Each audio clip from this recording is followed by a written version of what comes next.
نحمده ونستعينه ونستغفره ونعوذ بالله من شرور أنفسنا ومن سيئات أعمالنا، فإن من يهده الله فلا مضل له ومن يضلل فلا هادي له، وأشهد أن لا إله إلا الله وحده لا شريك له، وأشهد أن محمدا عبده ورسوله. اللهم صل وسلم على نبينا محمد وعلى آله وأصحابه أجمعين ومن تبعهم بإحسان إلى يوم الدين. يا أيها الذين آمنوا اتقوا الله حق تقاته ولا تموتن إلا وأنتم مسلمون. يا أيها الناس اتقوا ربكم الذي خلقكم من نفس واحدة وخلق منها زوجها وبث منهما رجالا كثيرا ونساء، واتقوا الله الذي تساءلون به والأرحام إن الله كان عليكم رقيبا. يا أيها الذين آمنوا اتقوا الله وقولوا قولا سديدا يصلح لكم أعمالكم ويغفر لكم ذنوبكم، ومن يطع الله ورسوله فقد فاز فوزا عظيما. أما بعد، عباد الله، فإن أحسن الحديث كتاب الله، وأحسن الهدي هدي نبينا محمد صلى الله عليه وسلم، وشر الأمور محدثاتها وكل محدثة بدعة وكل بدعة ضلالة. I praise Allah subhanahu wa ta'ala as he should be praised.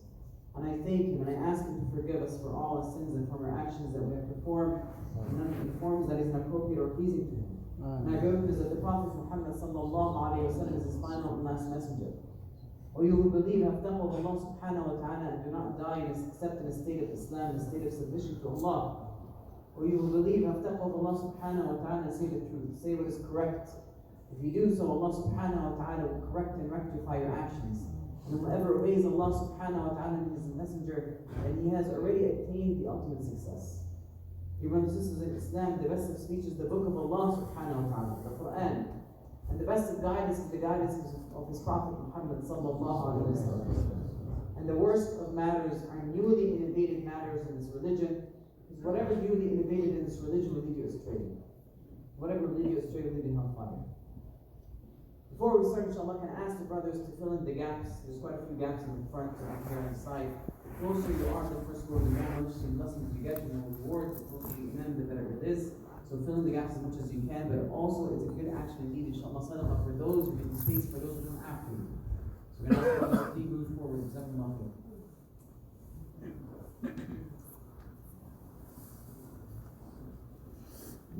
As we all know, we are in the final last 2 days of Sha'ban, which means in a couple of days, a guest will be coming to us. A noble guest that bears prizes and virtues, mercy and blessings. And that is Ramadan, the month of blessings, the month of generosity, the month of reward.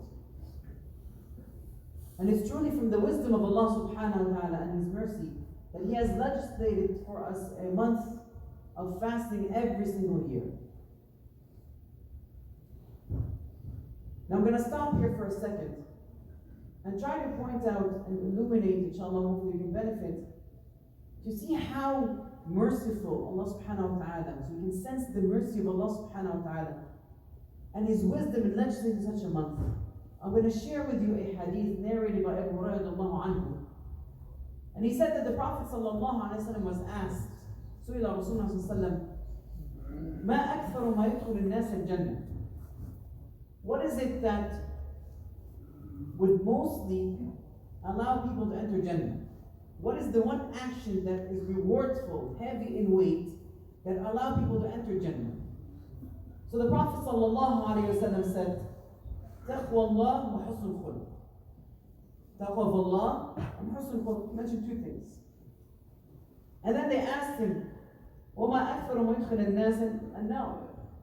What is it that would make people enter the hellfire? The one action that is quite detrimental, quite heavy in sin, that will make people enter the hellfire. The Prophet ﷺ said, Al-fam wal-farj. He said the mouth and farj. Farj is pointing essentially to the sexual organ of the individual. So the Prophet ﷺ said the mouth and the farj. So if you look at this hadith, really the Sahaba were very keen on figuring out what will bring them close to Jannah and allow them to enter, and what is it that would impede that advancement. that would prevent them from entering Jannah. And the Prophet ﷺ, in the first part, he mentioned taqwa and husn al-khuluq. So the first question is obviously, what is taqwa? If you want to understand the real meaning of taqwa, you have to go back to its root meaning. And in the Arabic language, its root meaning has to do with protection. So when you refer to taqwa, to understand it completely, you look at it, what's it associated with, or what's the taqwa being exhibited towards.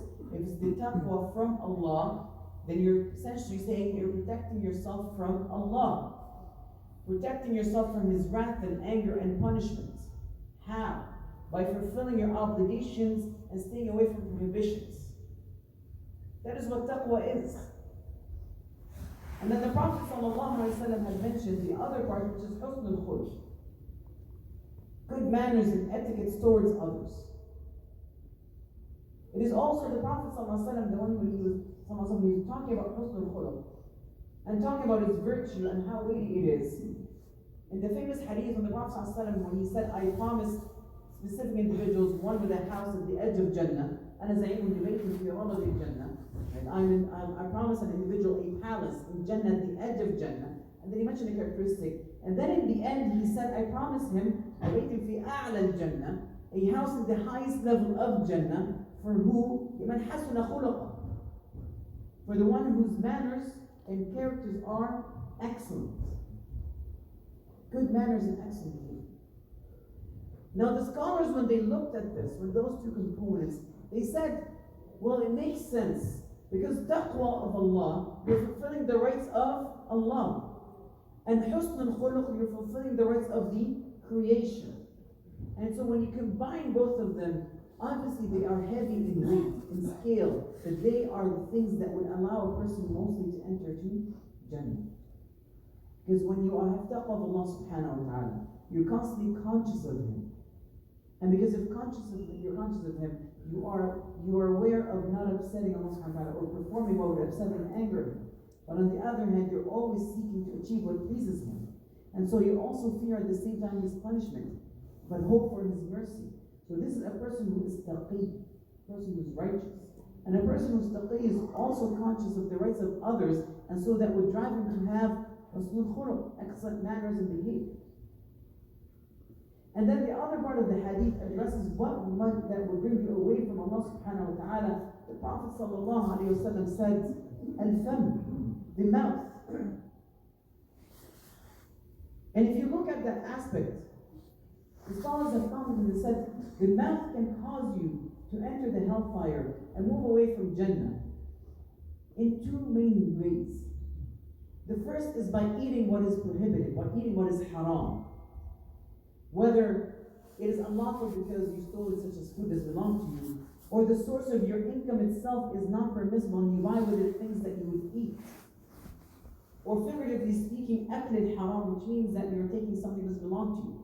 But in fact, is more direct, it should be taken as it is. So you're eating something that's haram, and whatever you eat from haram, and the Prophet had said, mentioned in hadith, whatever part of your body that grows from haram, then the hellfire is more rightful of it. But the other way that is also important is that in our mouth there is a muscle that's called a tongue. That unlike other muscles in your body, it does not tire or get exhausted. But rather it can be always active and constantly moving in ways that many times might not be pleasing to Allah subhanahu wa ta'ala. In ways that could bring our demise because of the accumulations of sins that we are gathering. Whether it's that tongue that's used that we lie with, perhaps, or say something that is false, or curse somebody else, or perform ghiba, backbiting, or namima, trying to cause dispute between others. And we have to be aware, by the way, in many of the scholars, writing has the same ruling as speech. And we have to mention this, because many of the people would say sometimes in modern day, well, we don't talk very much, but we are always on social media, hyping and doing other things. Does that count? Yes, it does. The writing takes the ruling of the speech, because if you wrote it, you said it. And so this is why the Prophet ﷺ, when he was talking to Mu'adh ibn Jabal, this is mentioned in Sunnah Tirmidhi and Sunnah Abi Dawood, The Prophet ﷺ, he said, وَهَلْ يَكُبُّ النَّاسِ, isn't it that people would fall? وَهَلْ يَكُبُّ النَّاسِ فِي النَّارِ عَلَى وُجُوهِهِمْ أَوْ عَلَى مَنَاخِرِهِمْ إِلَّا حَصَائِدَ أَلْسِنَتِهِمْ, isn't it that people fall into the hellfire, either fall or collapse on their faces in the hellfire, except because of what their tongue has breathed? This tells you that this is something that is important, we have to be careful of. And then the last thing he mentioned, sallallahu alaihi wasallam, was al-farj, the sexual organ. It is because this is one of the strongest instincts that human beings have. It is something that perhaps, if not regulated properly, quite often will lead both to the displeasure of Allah subhanahu wa ta'ala, but also committing acts of wrong toward and transgression towards others. So you have not fulfilled their rights. Because we have to understand, when you fulfill individuals' rights, the rights of the creation, it includes refraining from harming them, but also being good towards them, when they're responding to other needs, and being charitable towards them, and giving their rights. This is what it means, includes husn khuluq, which means good behavior, manners, and etiquette, excellence of manners and etiquette towards others. Now, when we talk about protecting your being chaste, essentially, this is something that is important. And yes, the Prophet ﷺ had specifically talked about the sexual organ, but everything that would lead to not being chaste is also prohibited and prevented. So what does this all have to do with Ramadan? What I'm trying to point at, if you look at the legislation of Ramadan, you'll realize how amazing and comprehensive this religion is. How very interconnected and harmonious, in a way that the beginning and the end work all together. And how is it Allah subhanahu wa ta'ala, from His mercy, when He revealed to the Prophet sallallahu alaihi wasallam that this is the way, what allows people to enter Jannah the most, and this is what allows people to enter the hellfire the most, He did not just leave that there, but Allah subhanahu wa ta'ala legislated times and moments in the year which would help us. Essentially, Allah subhanahu wa ta'ala is taking our hands and leading us to Jannah and protecting us from what would allow us to fall in the hellfire. And all this can be seen in the fasting of Ramadan.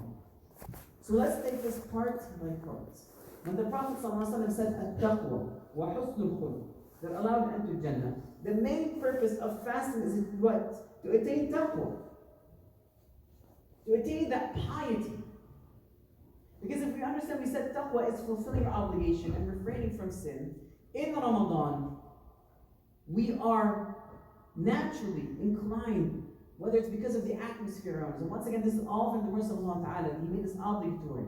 Because the entire atmosphere is inducive and conductive of us being more righteous.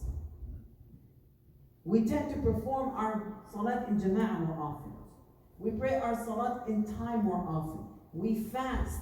Those are obligations.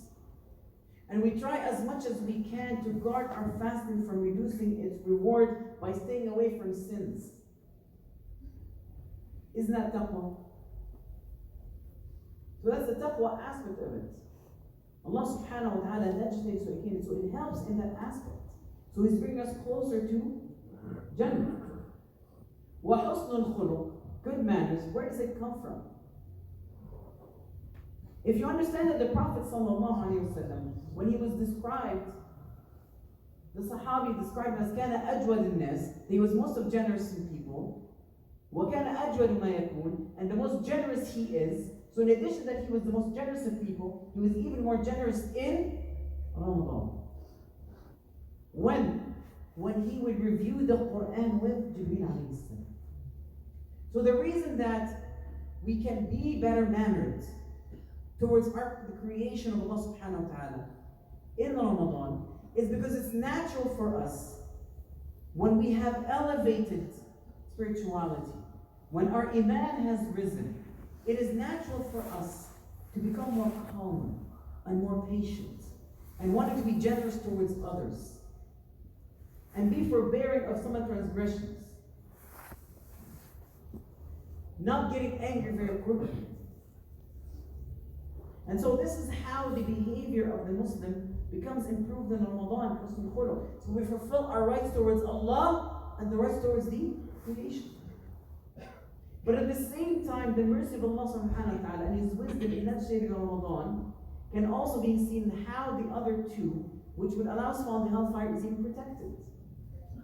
He said, sallallahu alayhi wa sallam, al-fam is one of the things that would mostly allow us to enter or bring us to enter the hellfire.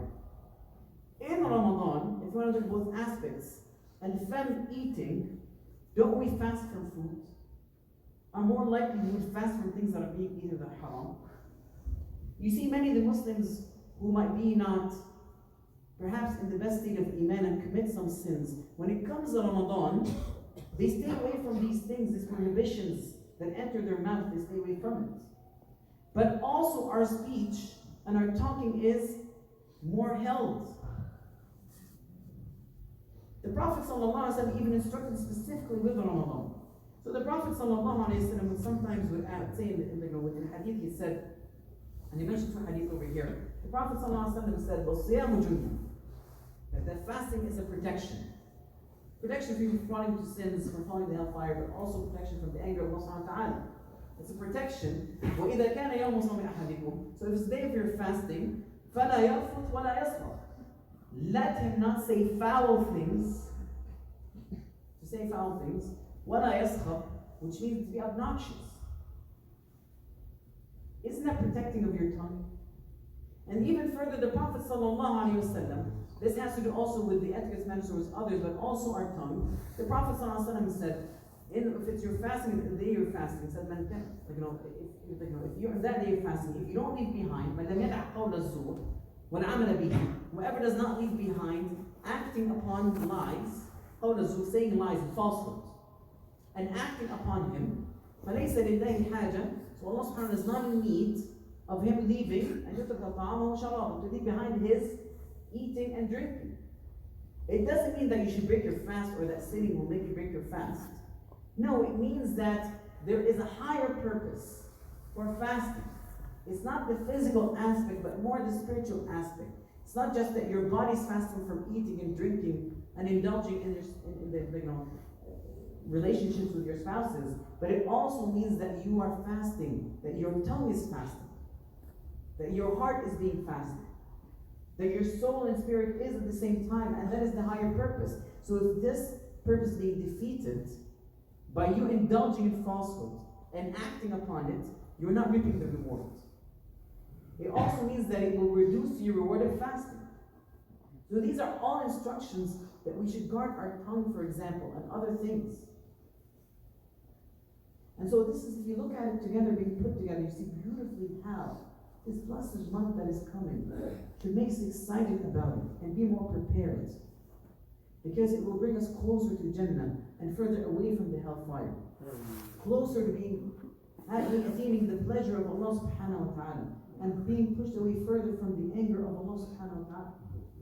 It brings us closer from being those who are in the ranks of the pious predecessors, whether it's the Sahaba, or in fact being with the Prophet sallallahu alaihi wasallam day of judgment, and keeping us further away from being individuals who are the non-pious and the disbelievers and the hypocrites.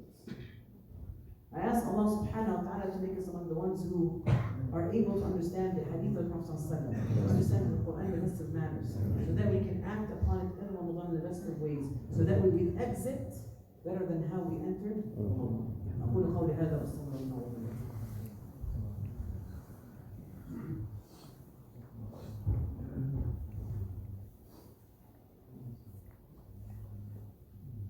إن الحمد لله حمدا كثيرا طيبا مباركا فيه وأشهد أن لا إله إلا الله وحده لا شريك له وأشهد أن محمدا عبده ورسوله.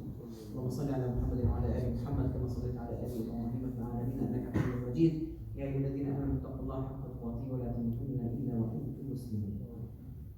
One last thing that I mentioned of how Allah subhanahu wa ta'ala is so merciful with us, and it facilitates for us every means and way so that we would succeed in our test in this world. In Ramadan, we know that Allah subhanahu wa ta'ala would chain many of the shayateen. That would allow us to not be as hasty in disobeying Allah subhanahu wa ta'ala. that one excuse perhaps that would quite often, sometimes is a reason for us to fall into sin, is by His mercy eliminated in this month, so that we would be able to have more taqwa, to be more excellent in manner towards others, to be able to protect our mouths and use them in the best way possible, and to be able to be more chaste and guard our chastity. Ramadan also teaches us that we are able to really control our most basics of desires. That we are able to tame our desires and control them if we want.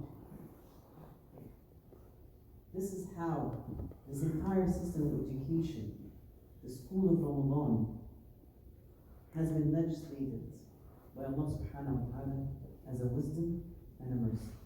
Now this is just a glimpse of some of the wisdoms of Ramadan and some of the lessons, but there are multiple and multiple. The more you reflect, the more you will be able to benefit.